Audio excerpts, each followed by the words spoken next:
The parchment felt fragile in my hands, edges blackened, the surface warped and brittle from heat. It smelled faintly of smoke, even after all these years.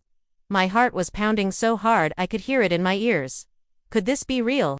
Could this piece of paper half-burnt, barely legible really lead to a treasure hidden for more than 2 centuries? I found it in the ruins of Holloway Manor. Or what was left of it. The mansion had burned to the ground in 1824, taking its owner, Richard Holloway, with it. Holloway had been many things: a wealthy merchant, a sea trader, and if whispers were to be believed, a ruthless smuggler. Stories about him had been passed down for generations. The one I remembered most vividly was about a Spanish galleon that disappeared off the coast in the early 1800s.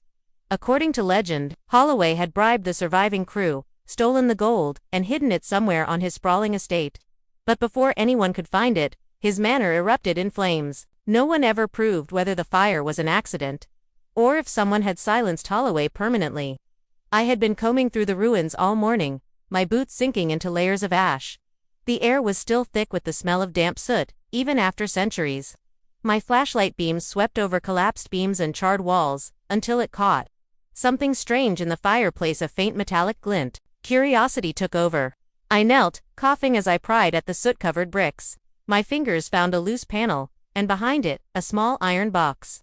Rust had eaten away at the hinges, but the lid creaked open to reveal something wrapped in brittle oilcloth.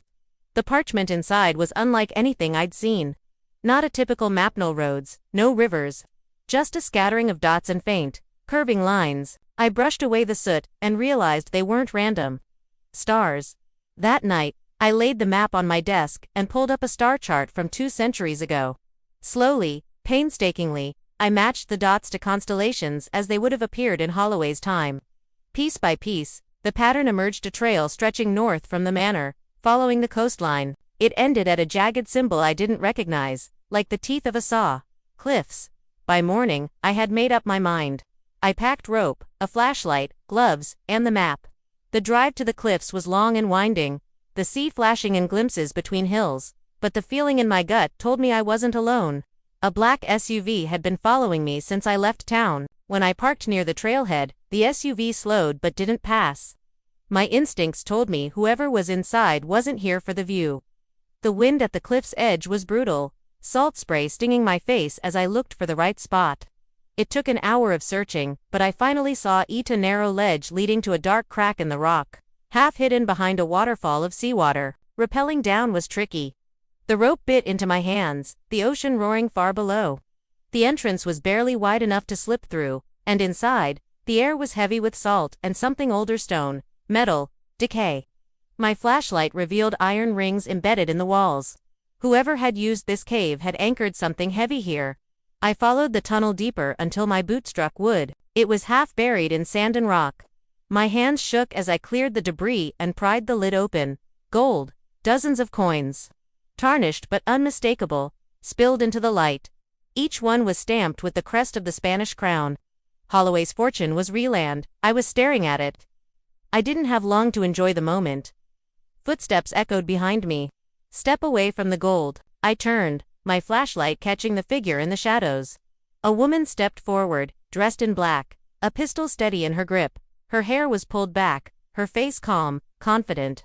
"You've been following me," I said. She smiled without warmth. "And you've been doing all the hard work."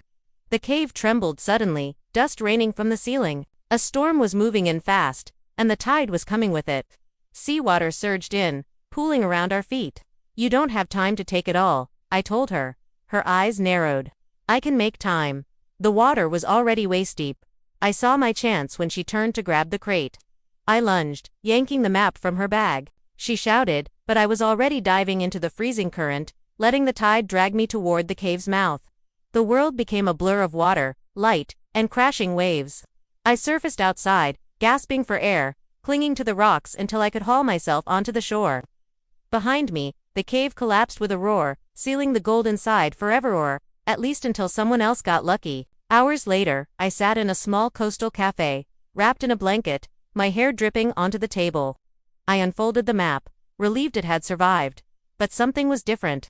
The seawater had soaked into the parchment, and faint red lines had begun to appear, bleeding through the paper.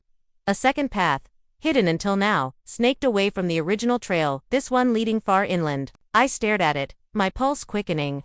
The gold I had found was just the first step. The real treasure was still out there. And I was the only one who knew where to look.